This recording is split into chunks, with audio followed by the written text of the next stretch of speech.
क्षमा करना, वीडियो कर गया है।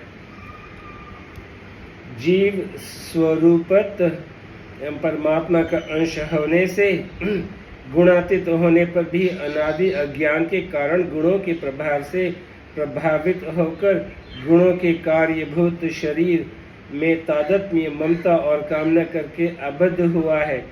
जब तक वह गुणों से अतीत तत्व परमात्मा के प्रभाव को नहीं जानता, तब तक वह प्रकृतिजन्य गुणों के प्रभाव से सर्वथा मुक्त नहीं हो सकता।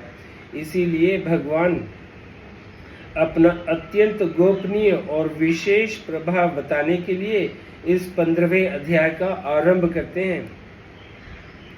अत्यंत गोपनीय और विशेष प्रभाव बताने के लिए जीव परमात्मा का अंश है, अतः इसका एकमात्र संबंध अपने अंशी परमात्मा से ही है। परंतु भूल से यह अपना संबंध प्रकृति के कार्य, शरीर, इंद्रियां, मन, बुद्धि आदि से मान लेता है, जिनसे उसका संबंध वास्तव में कभी था नहीं, है नहीं, होगा नहीं और हो सकता ही नहीं। परमात्मा से अपने वास्तविक संबंध को भूलकर शरीर आदि विजातीय पदार्थों को मैं, मेरा और मेरे लिए मानना भी व्यभिचार दोष है। यह व्यभिचार दोष ही अनन्य भक्ति योग में खास बाधक है। इस बाधा को दूर करने के लिए 15वें अध्याय के पहले 5 श्लोकों के प्रकरण में भगवान संसार वृक्ष का वर्णन करके उसका छेदन करने की आज्ञा देते हैं। ये श्लोक 1 और ये अध्याय 15वां। श्री भगवान वाच उद्धर्व मूल मध्य शाख मश्वंथत प्राहुर्व्ययम् छंदासि यस्य पर्णानि यस्त वेद स वेदवित्। उद्धर्व मूलो वाक् शाख एषो शश्वत्थ सनातन तदेव शुक्र तद ब्रह्मा तदेवा मृत मुच्यते।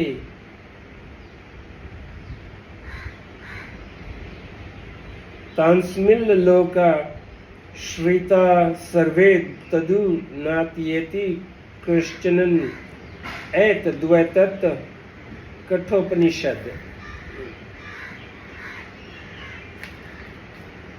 श्री भगवान बोले, ऊपर की ओर मूल वाले तथा नीचे की ओर शाखा वाले जिस संसार रूप अश्वत्थ वृक्ष को अव्यय कहते हैं और वेद जिसके पत्ते होते हैं, और संसार वृक्ष को जो जानता है वह संपूर्ण वेदों को जानने वाला है।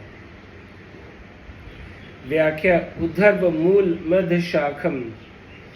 13वें अध्याय के आरंभ के 2 श्लोकों की तरह यहाँ 15वें अध्याय के पहले श्लोक में भी भगवान ने अध्याय के संपूर्ण विषयों का दिग्दर्शन कराया है और उद्धर्व मूलम पद से परमात्मा का, अधशाखम पद से संपूर्ण जीवों के प्रतिनिधि ब्रह्मा जी का तथा अश्वत्थम पद से संसार का संकेत करके सर्वशक्तिमान परमात्मा को यथार्थ रूप से जानने वाले को वेदवित् कहा है। साधारणतया वृक्षों का मूल नीचे और शाखाएं ऊपर की ओर होती हैं, परंतु यह संसार वृक्ष ऐसा विचित्र वृक्ष है कि इसका मूल ऊपर तथा शाखाएं नीचे की ओर है। जहां जाने पर मनुष्य लौटकर संसार में नहीं आता, ऐसा भगवान का परम धाम ही संपूर्ण भौतिक संसार से ऊपर है। संसार वृक्ष की प्रधान शाखा ब्रह्मा जी है, क्योंकि संसार वृक्ष की उत्पत्ति के समय सबसे पहले ब्रह्मा जी का उद्भव होता है। इस कारण ब्रह्मा जी ही इसकी प्रधान शाखा है। ब्रह्मा लोक भगवत धाम की अपेक्षा नीचे है। स्थान, गुण, पद, आयु आदि सभी दृष्टियों से परम धाम की अपेक्षा निम्न श्रेणी के होने के कारण ही इन्हें अध मतलब कहा गया है, नीचे की ओर। यहाँ अध शाखम पद में ब्रह्मा जी से लेकर कीट पर्यंत सभी जीवों का समावेश है। यह संसार रूपी वृक्ष ऊपर की ओर मूल वाला है। वृक्ष में मूल ही प्रधान होता है। ऐसे ही इस संसार रूपी वृक्ष में परमात्मा ही प्रधान है। उनसे ब्रह्मा जी प्रकट होते हैं, जिनका वर्णन अधशाखम पद से हुआ है।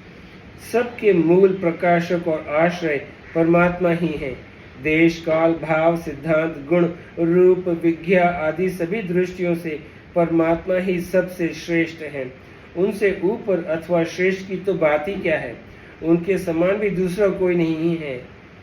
संसार वृक्ष के मूल सर्वोपरि परमात्मा है। जैसे मूल वृक्ष का आधार होता है, ऐसे ही परमात्मा संपूर्ण जगत के आधार है। इसीलिए उस वृक्ष को उधर्व मूलम कहा गया है। मूल शब्द का मूल शब्द कारण का वाचक है। इस संसार वृक्ष की उत्पत्ति और इसका विस्तार परमात्मा से ही हुआ है। वे परमात्मा नित्य अनंत और सबके आधार हैं और तथा सगुण रूप से सबसे ऊपर नित्य धाम में निवास करते हैं। इसीलिए वे उधर्व नाम से कहे जाते हैं। यह संसार वृक्ष उन्हीं परमात्मा से उत्पन्न हुआ है। इसीलिए इसको ऊपर की ओर मूल वाला मतलब उधर्व मूल कहते हैं। आइए आज मैं यहीं पे समाप्त करता हूँ। फिर थोड़े कुछ दिनों में फिर से आगे से शुरू करूँगा। आपका बहुत बहुत शुक्रिया। नमस्ते।